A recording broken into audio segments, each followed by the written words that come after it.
After the exit of Bionicle in 2011, LEGO tried following up with something simpler, more appealing to kids of the new decade, with less horror fantasy and more sleek sci-fi. Not only that, but a much simpler police versus criminals premise, rather like their classic Space Police line. May it rest in peace.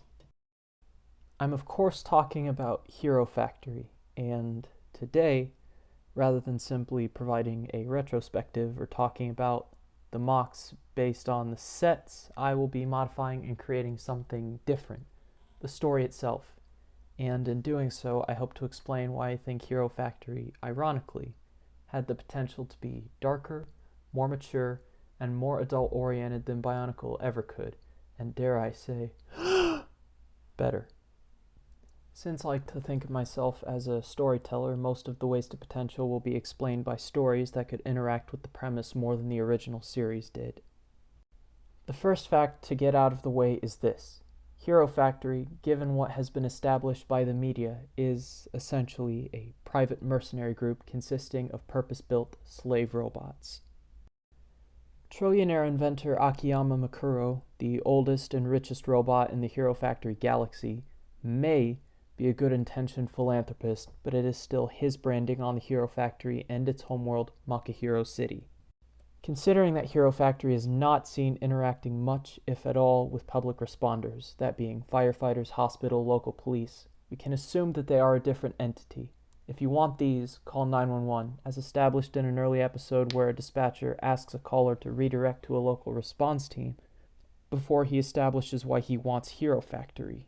He is surrounded by dangerous Canobots.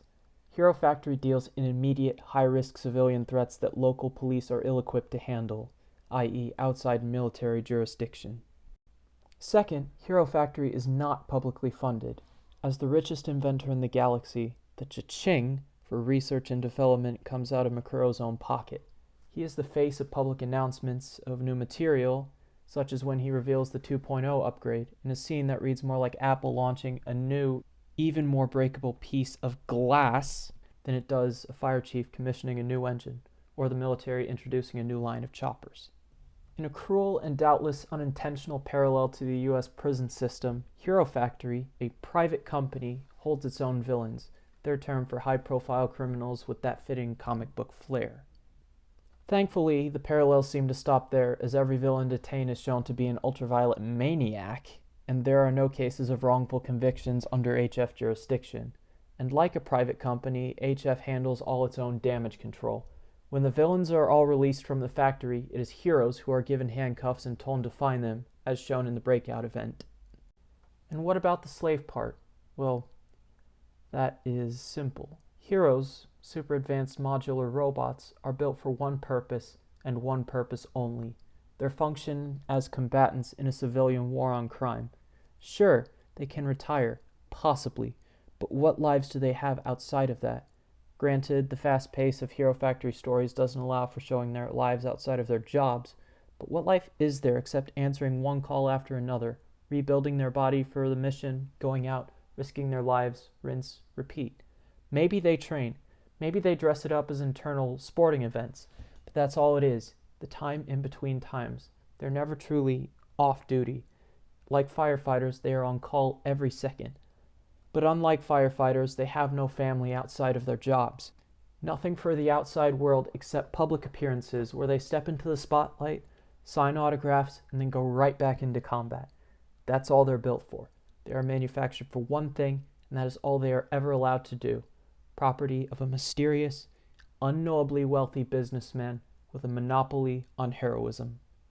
But the heroes aren't machines. They have personalities, quirks, distinctions. Their diverse characters make them rife for goofy banter and strong bonds, and as shown by the series' lore, their power source is essentially a living soul. For all their legal status as robotic slave mercenaries, they could go out and have normal lives if given the chance. What if they were given that chance? Would they take it?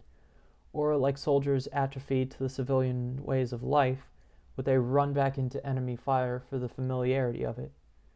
I think that's an interesting question.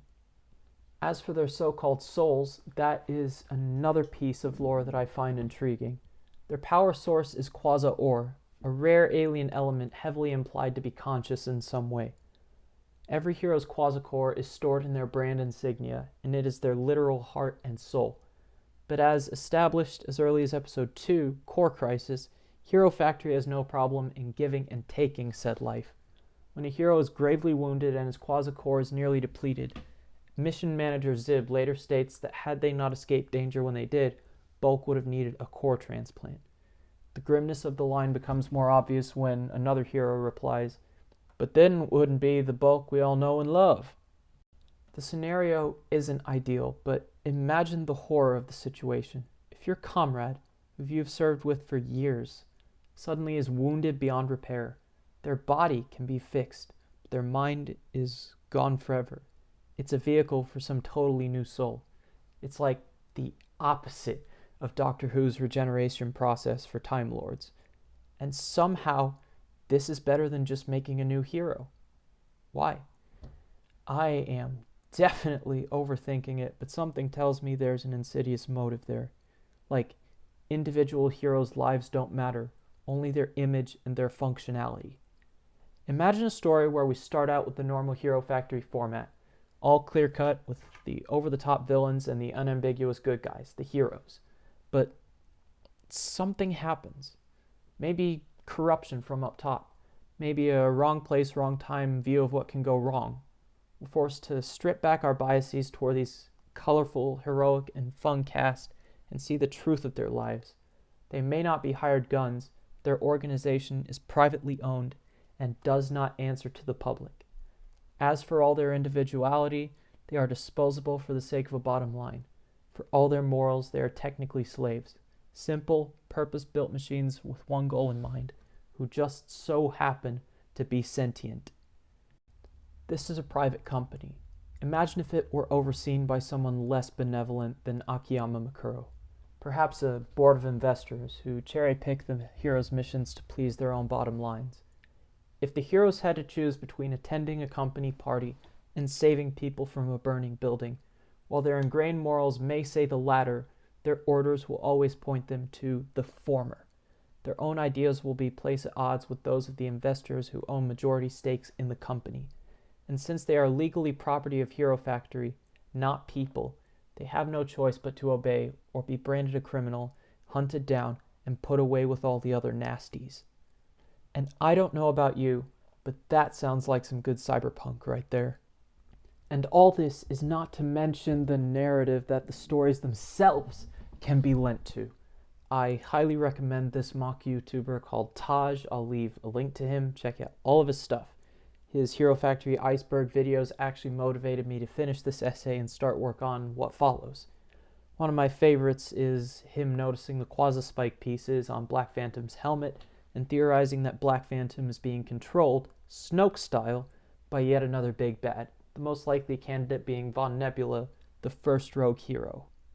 So, the story potential is incredible, but unlike Bionicle, the greatness of the story won't be in intricate plot twists, but more in the vein of tough questions about the fictional world this is, and in doing so, asking the same questions about the real world, our world. A little footnote to end this on is the LEGO company's relationship with military vehicles.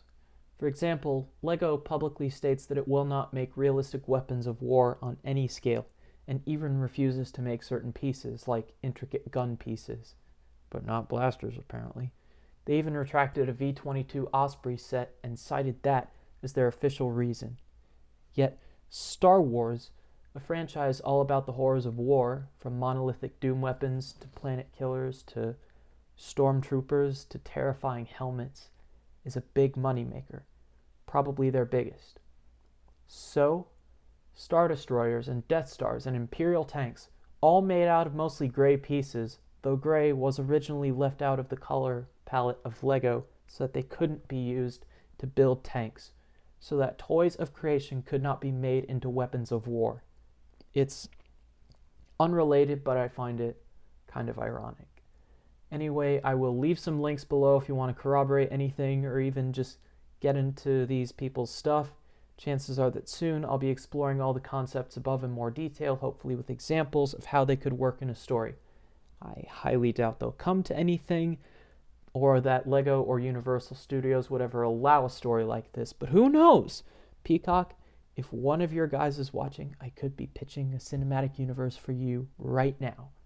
Anyway, that will be me until next time, and have a great day or night.